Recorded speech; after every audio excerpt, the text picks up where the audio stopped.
கிறிஸ்துவுக்குள் பிரியமான சகோதர சகோதரிகளே, உங்கள் யாவரையும் இயேசு கிறிஸ்துவின் இனிதான நாமத்தினாலே வாழ்த்தி வரவேற்கிறேன். தேவனுடைய வார்த்தை சொல்லுகிறது, சத்தியத்தையும் அறிவீர்கள், சத்தியம் உங்களை விடுதலையாக்கும் என்று சொல்லுகிறது. இன்றைய சிந்தனைக்கு எடுத்துக்கொண்ட வேத வசனம் 2 கொரிந்தியர் 5:17.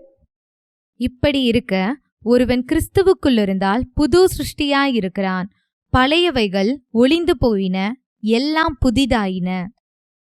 இப்படி இருக்க ஒருவன் கிறிஸ்துவுக்குள் இருந்தால் புது சிருஷ்டியாய் இருக்கிறான், பழையவைகள் ஒளிந்து போயின, எல்லாம் புதிதாயின.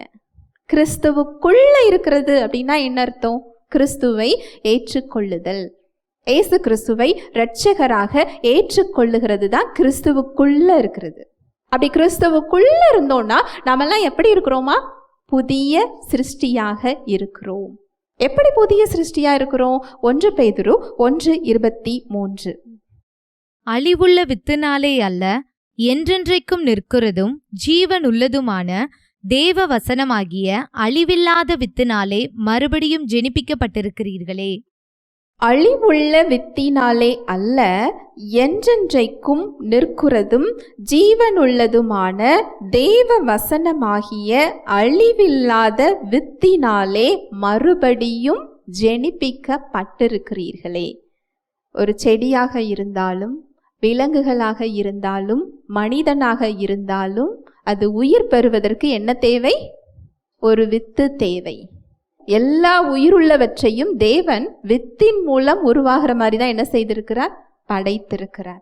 நாம் விசுவாசிகள் எப்படி நம்ம மறுபடியும் பிறந்திருக்கிறோம் இந்த வசனம் சொல்லுது பாருங்க. மறுபடி வாசிக்கலாம். 1 பேதுரு 1:23. அழிவுள்ள வித்தினாலே அல்ல, என்றென்றைக்கும் நிற்கிறதும் ஜீவன் உள்ளதுமான தேவ வசனமாகிய அழிவில்லாத வித்தினாலே மறுபடியும் ஜெனிப்பிக்கப்பட்டிருக்கிறீர்களே. ஆதாம் மூலமாக வந்த பாவ வித்தினால் நாம எல்லாரும் என்ன செஞ்சிருந்தோம்? ஆவியில் மரித்த நிலைமையில இருந்தோம்.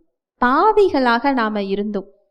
அப்படி பாவிகளாக ஆவியில் மரித்த நிலைமையில இருந்த நம்மை மீட்கிறதற்காக, உயிர் கொடுப்பதற்காக, தேவனுடைய வாழ்வை கொடுப்பதற்காக தான் தெய்வம் மனிதனாக இறங்கி என்ன செய்தார்? வந்தார். இயேசு கிறிஸ்து மாம்சத்தில் வெளிப்பட்டதோட நோக்கம் இதுதான்.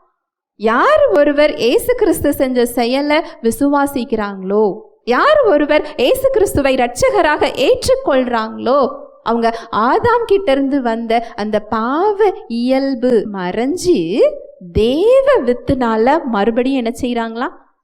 ஜெனிப்பிக்கப்படுறாங்க. தேவ வித்துனால மறுபடியும் பிறக்க வைக்கப்படுறாங்க.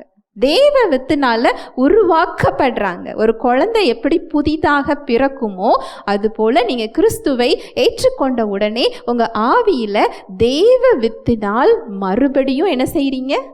பிறக்கிறீங்க. இதுதான் 2 கொரிந்தியர் 5:17 சொல்லப்பட்டிருக்கு. மறுபடி வாசிக்கலாம். 2 கொரிந்தியர் 5:17. இப்படி இருக்க ஒருவன் கிறிஸ்துவுக்குள் இருந்தால் புது சிருஷ்டியாயிருக்கிறான், பழையவைகள் ஒளிந்து போயின, எல்லாம் புதிதாயின.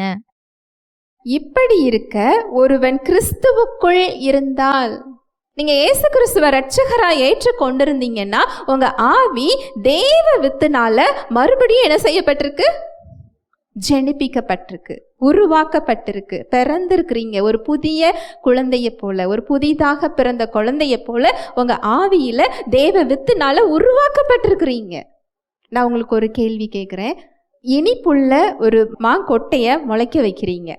அது ஒரு செடியாகி மரமாகுது. அதோட மாம்பழம் என்ன சுவையில் இருக்கும்? இனிப்பாக இருக்கும். ஒரு வேப்பங்கொட்டையை முளைக்க வைக்கிறீங்க.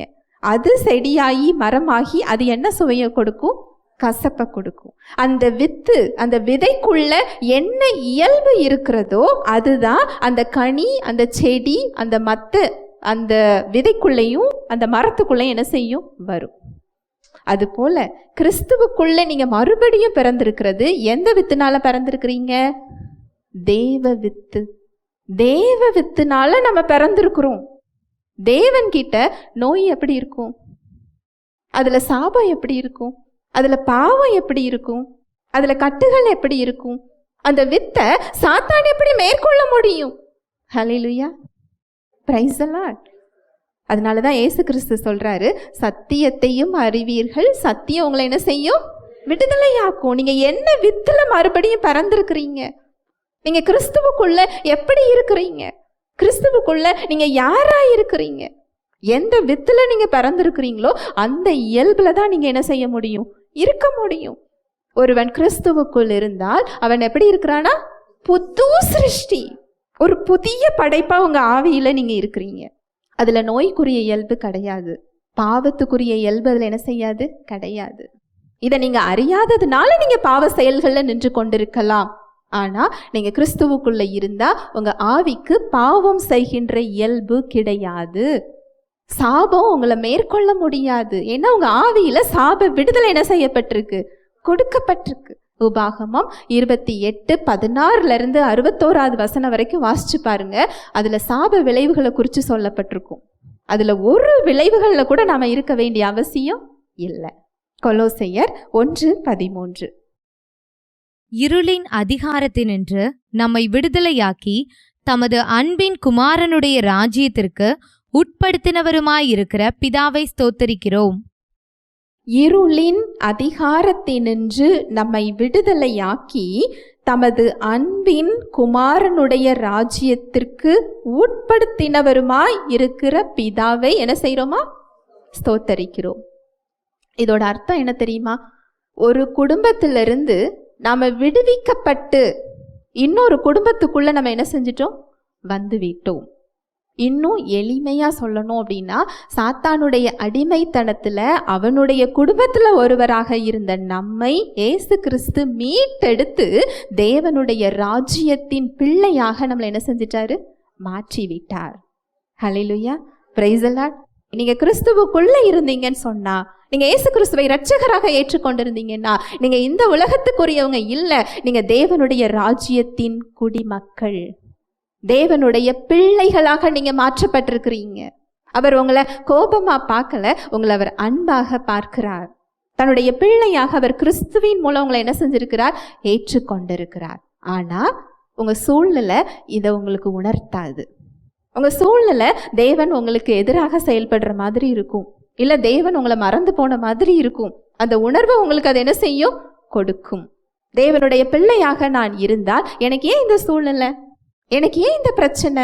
நான் ஏன் இதுல தோத்து போகணும்? தேவன் என் சார்பில் இல்லையோ அப்படின்னு சொல்லி உங்க உணர்வுகள் சொல்லலாம். ஆனா அவருடைய வார்த்தை என்ன தெரியுமா சொல்லுது?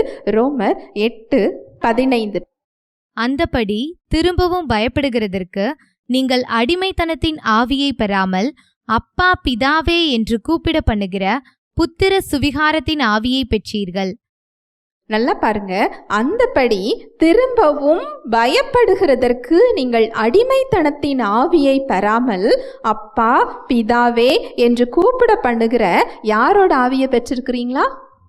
புத்திர சுவிகாரம், பிள்ளையின் ஆவியை நம்ம என்ன செஞ்சிருக்கிறோம்? பெற்றிருக்கிறோம்.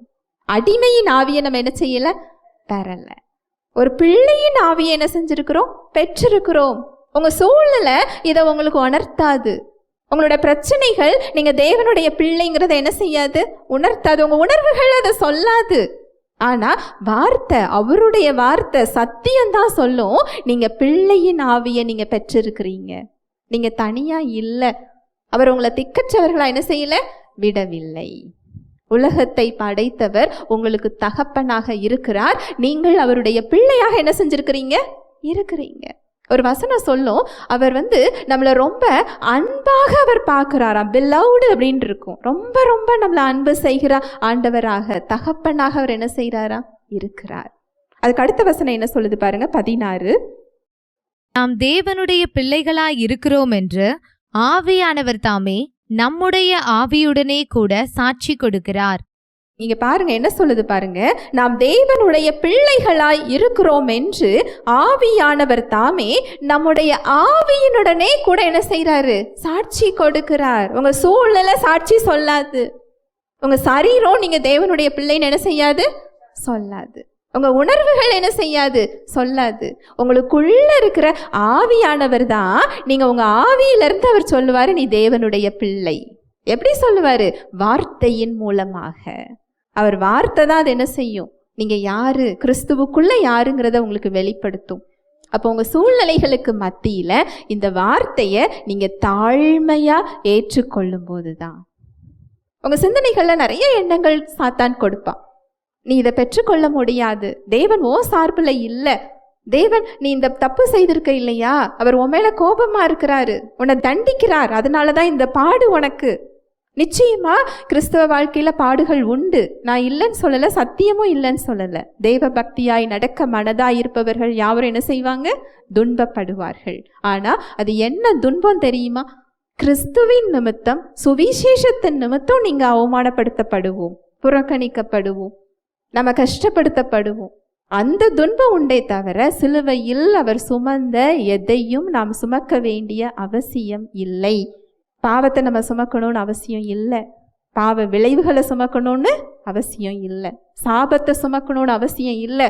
கிறிஸ்து நமக்காக சாபமாகி சட்டத்தின் சாபத்திலிருந்து நம்மை நீங்களாக்கி மீட்டு கொண்டார். அவர் மீட்டு கொண்ட ஒரு விஷயத்தை என் சரீரத்தில் சுமக்கணும்னு அவசியம் இல்லை. இருளின் அதிகாரத்திலிருந்து நீங்க விடுதலையாக்கி அவருடைய அன்பின் குமாரனுடைய ராஜ்யத்துக்கு நீங்க என்ன செஞ்சிட்டீங்க? உட்படுத்தப்பட்டிருக்கிறீங்க. நீங்க பரலோகத்துக்கு வாங்க, நான் என்னுடைய குடும்பத்துக்குள்ள உங்களை அழைத்து கொள்ளுகிறேன், நாங்க என்ன செய்யல? போடப்படல. எப்போ நீங்க கிறிஸ்துவுக்குள்ள வரீங்களோ அவருடைய குடும்பத்தில் ஒருவராக நீங்க மாற்றப்பட்டு விட்டீர்கள். இந்த சத்தியத்தை நீங்க தாழ்மையா உங்க சூழ்நிலைகள்ல ஏற்றுக்கொள்ளும் போது உங்க சிந்தனையில உள்ள அந்த பயம், உங்க கவலை, அதையெல்லாம் இந்த வல்லமை நிறைந்த வார்த்தைகள் அப்புறப்படுத்திவிடும். இதுதான் போர்க்களம். உங்க சிந்தனையில தான் என்னது? போர். நீ தனியா இருக்கிற, இதை உன்னால மேற்கொள்ள முடியாது, தேவனோட வல்லமையை நீ பார்க்க முடியாது, நீ பெற்றுக்கொள்ள முடியாது, இதுல தோத்து போய் விடுவாய். இப்படி எண்ணங்கள் வரும்போது இல்லை இல்லை, நான் கிறிஸ்துவுக்குள்ள எப்படி இருக்கிறேன்? புது சிருஷ்டியா இருக்கிறேன். தேவ வித்துனால நான் என்ன செஞ்சிருக்கிறேன்? மறுபடியும் ஜெனிப்பிக்கப்பட்டிருக்கிறேன். தேவனால் பிறப்பதெல்லாம் உலகத்தை ஜெயிக்கும். நம்முடைய விசுவாசமே உலகத்தை ஜெயிக்கிற ஜெயம். தேவ வித்து எப்படி தோற்று போகும்? தேவ வித்து ஒரு பாவத்துல எப்படி நிற்கும்? தேவ வித்து பாவ விளைவுகள்ல எப்படி அது உழன்று கொண்டிருக்கும்? தேவ வித்து எப்படி சாப கட்டுக்குள்ள நிற்கும்? தேவ வித்து எப்படி போராடிக்கிட்டு இருக்கும்? பலவீனமா எப்படி நிற்கும்? இல்லை இல்லை, அதுக்குரிய இயல்பு நமக்கு என்ன செய்யாது? கிடையாது. அவர் சொல்லுகின்ற வார்த்தைகளை, சத்தியத்தை நீங்க மனத்தாழ்மையாய், நான் மறுபடியும் சொல்றேன், உங்க உணர்வுகள் அந்த தகவலை உங்களுக்கு என்ன செய்யாது? கொடுக்காது. அவருடைய வார்த்தையை உங்க உணர்வுகள் ஏற்றுக்கொள்ளும்படி என்ன செய்யாது? சொல்லாது. உங்க சூழ்நிலைகளுக்கு தேவனுடைய வார்த்தை எதிராக தான் இருக்கும். விசுவாசம் அப்படிங்கிறது உணர்ச்சியின் அடிப்படையில் வர்றது இல்லை. தாழ்மை அப்படிங்கிறது உங்க உணர்வுகள் சொல்லி உங்களுக்கு வராது, அது ஒரு தீர்மானம். இந்த இடத்துல என் உணர்வுகள் சொல்றதை நான் ஏற்றுக்கொள்ள போறேனா, அவருடைய வார்த்தை சொல்றதை நான் ஏற்றுக்கொள்ள போறேனா? சூழ்நிலைகள் எதிராக இருந்தாலும், உணர்வுகள் எதிராக இருந்தாலும், என் சரீரம் அவருடைய வார்த்தைக்கு எதிரானதை சொன்னாலும், தாழ்மையாக அவர் வார்த்தை சொல்லுகிறது, அதை நான் ஏற்றுக்கொள்ளுகிறேன் அப்படிங்கிறதுக்கு பெயர் தான் என்னது? மன தாழ்மை. ஹல்லேலூயா, பிரைஸ் தி லார்ட். பரிசுத்த ஆவியானவர் தாமே தேவ வார்த்தையோடு கூட உங்கள் யாவரோடும் இடைப்பட்டார் என்பதை விசுவாசிக்கிறேன். தேவ வார்த்தையில் சொல்லப்பட்ட சத்தியத்தின்படி சிந்திக்க, செயல்பட இன்று நாம் தீர்மானம் எடுப்போம். தேவனுடைய கிருபையும் சமாதானமும் உங்கள் அனைவரோடும் கூட என்றைக்கும் இருப்பதாக. ஆமேன்.